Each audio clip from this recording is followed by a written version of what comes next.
Welcome back to Pokemon FireRed. Last time, we beat the game.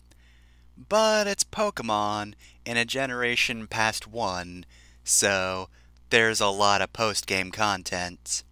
Also, for some reason the game thinks this is the battle I won handily. I don't know why. Tenaciously, you know what? That fits. I'll accept that. Had a marvelous battle.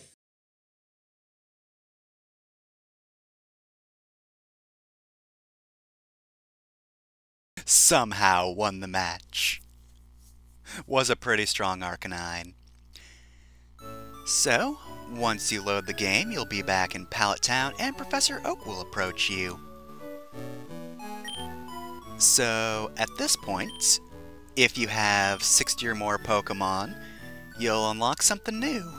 Bulbapedia also mentions needing to rescue Lost Stell as a requirement for this for some reason, even though that's like a thing you... Well, actually no, I think you can skip the thing with Bill, so... It does want you to do the Sevii Islands quest first. I do sometimes forget that that's optional. And honestly, I think it would be more impressive to finish the game without catching 60 types of Pokemon. Yeah, you get quite a few, and of course there's evolutions. You would have to be trying to not catch that many.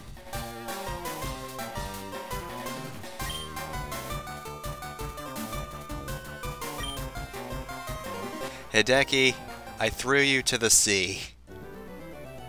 Do not question me. I'm Hideki, I didn't learn anything. My character development has reset to 0.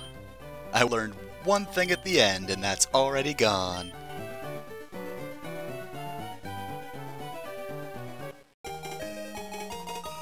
And so we get the National Dex.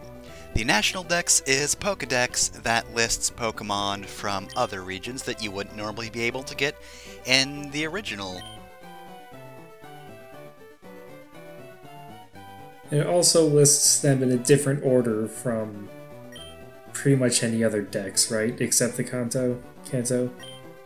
Usually, yeah. Because even the Johto Dex doesn't list them the way the National Dex lists, right? I don't have the Dexes memorized.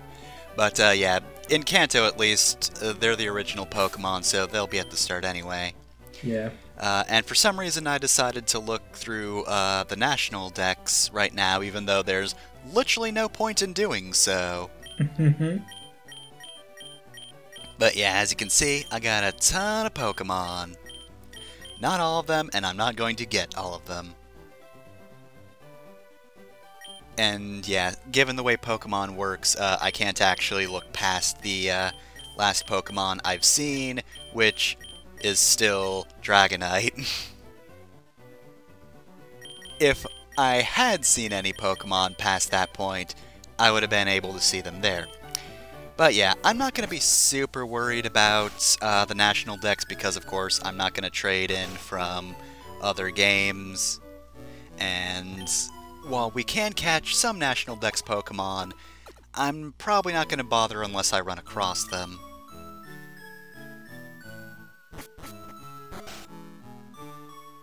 So, for the time being, we're going to go around Kanto, and we're going to be seeing a few new things. For example, Daisy here will actually groom one of your Pokemon. That'll increase their happiness, so if you want to do that, then go right ahead. Initially, of course, the only use for this would probably be for, like, the Blastoise, so that you could learn its ultimate move, or whatever starter ultimate move there is, if you didn't happen to get that. It's kind of unlikely that that would be the case, though, unless you faint a lot. But of course, now that the National Dex is here, we have more Pokemon we can unlock. Some of them are through happiness. In fact, if I remember correctly, you can get Crobat in this game, but not until you unlock the National Dex, even if you max out the Golbat's happiness. Yeah. It's kinda dumb. It's just really bizarre that it works like that. Yeah, any other Pokemon game would have just included Crobat in its, like, normal Pokedex. Mm-hmm. Real quick, this is a generic character sprite. However, if you're familiar with Gen 2 or the Gen 4 remakes, you might know who that particular person is. But we don't have to worry about them.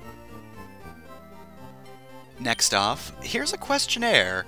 You might not know that you can do this, but yeah, you can. Look at this. And if we enter a particular phrase, we'll actually unlock something. Okay, first problem, this isn't a questionnaire. Questionnaire.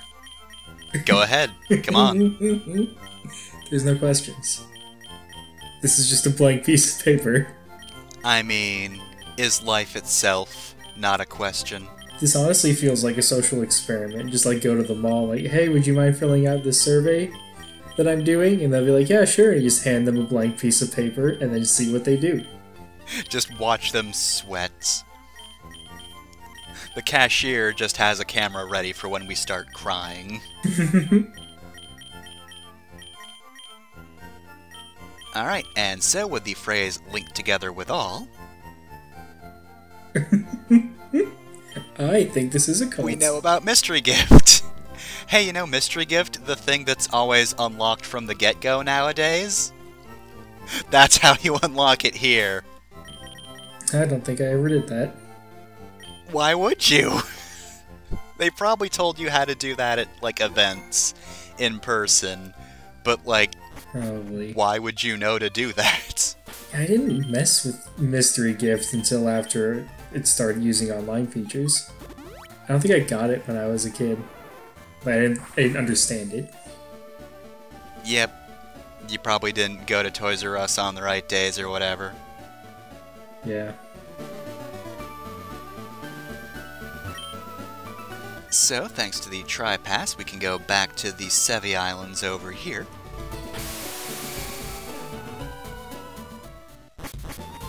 So now, it's time for the post-game. Like, the actual post-game.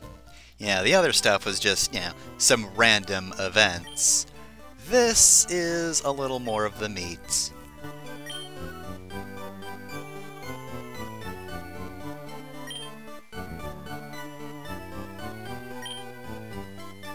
So the Ultraviolet ROM hack I've mentioned a couple of times by now adds to the post-game new Sevii Islands that have Hoenn and Johto Pokemon on them.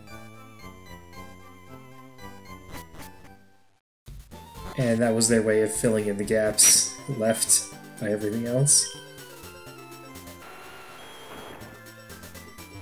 Alright, so yeah, I went back for this on my way to the volcano, and dang it, I got a random battle. It's just a normal Geodude. I don't need to care about you, you're level 7. And it's just a Carbos. Technically useful, but I'm probably not going to use it. Alright, come on, just one more Rock Smash. Come on, Spaghetti. Don't get me in a fight. Okay, good. All that for an ether. That was not worth it. Alright, and back to Mount Ember. So, you might recall, way back when we were here, there were a couple of Team Rocket goons. And it seems whatever they were doing before, they've finally finished. I hope they meant punch through that literally. There's a reason they've been here for hours. Just or-ring. What?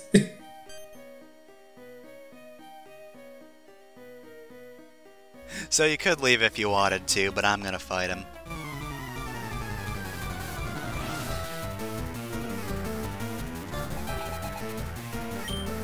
And a Cubone. Punk, you are messing with the champion.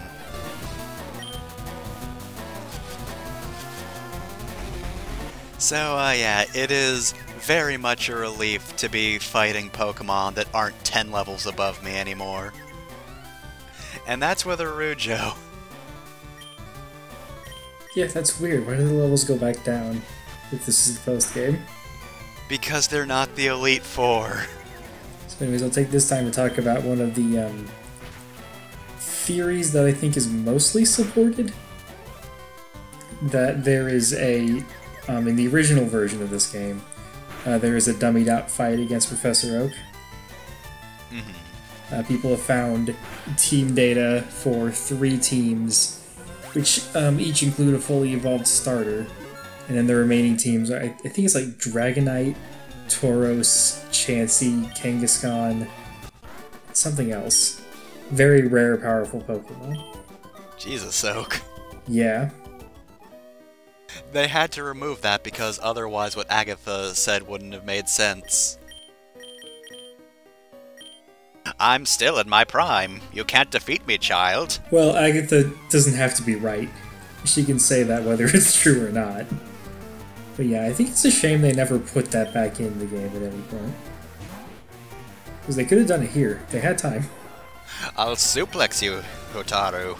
And it would have been, you know, one of the ways to make sure all the starters are accounted for. Champion, my dude, champion. Please, watch the news. Develop amnesia conveniently. What a fucking line, God. What a weird line. You didn't see anything.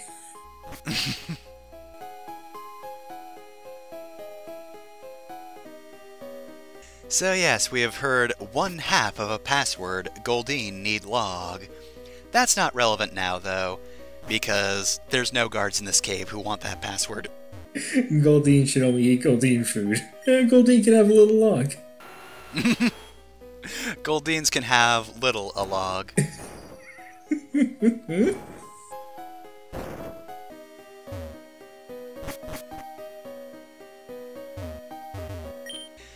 So here are the strength puzzles that require you to not just move the boulder from one end of the room to the other, it's slightly more complex.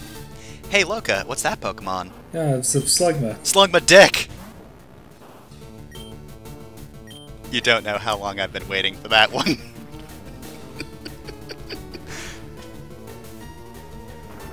My cleverly laid trap. I mean, am I the loser in this case? You just asked me to punch you in the dick. Anyway, Slugma is a Pokemon that I always forget is Gen 2, not Gen 3. Yep. So, here's the start of us seeing Gen 2 Pokemon. There's a whole lot of them in the Sevii Isles. I was gonna say they probably put in the Gen 2 Pokemon that weren't in Ruby and Sapphire, but I think Slugma's a Gen 3 Pokemon, so that was probably in Ruby and Sapphire. Mm-hmm.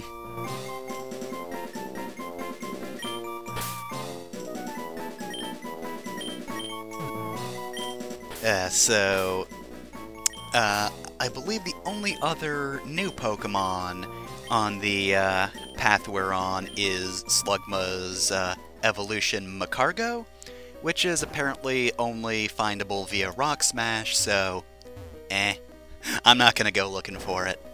I don't like finding Rock Smash Pokemon. I do like Slugma's design, but again, it's just one of those Pokemon that I never use. Mm-hmm. This is why I wish there was like a Powered by the Apocalypse Pokemon tabletop RPG. Because, like, I just want an excuse to use all these Pokemon that I would never use. So, here's a weird thing where, Nintendo wants you to learn Braille, which is admirable, but, they're kind of missing the point of Braille a little bit. Just ever so slightly. So, I will include a translation for all the Braille. I forget, was there Braille included in the manual? I think there was. There was Braille in one of the guides for Ruby and Sapphire. Okay, so it's a Ruby Sapphire thing. And it is more relevant in Ruby Sapphire, though its appearance here should be a little bit obvious considering that item down there is a Ruby.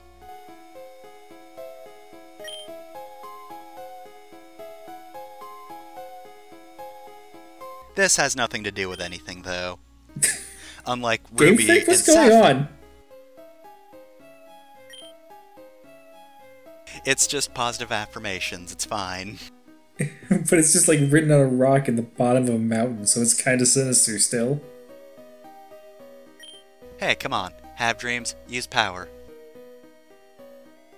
But yeah, not quite as important to read that as it is some of the other text in this game, and a lot of the text in Ruby Sapphire's, like, post-game extra stuff. Because, oh boy, they want you to do various things, such as, like, use dive in certain spots, or have, like, a certain Pokemon in certain areas. Yeah, the Gen 3 secrets are infamous for how bullshit they are. We don't have to worry about that, though, thankfully. Yeah, we don't have to worry about Feebas, which only spawns in 6 tiles in the whole game, or whatever the hell. Ugh. 6 randomized tiles! So yes, let's not think about that nightmare. Let's just hand over the ruby.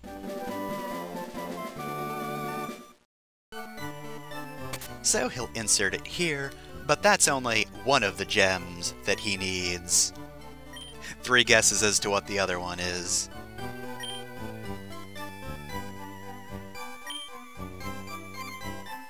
An emerald.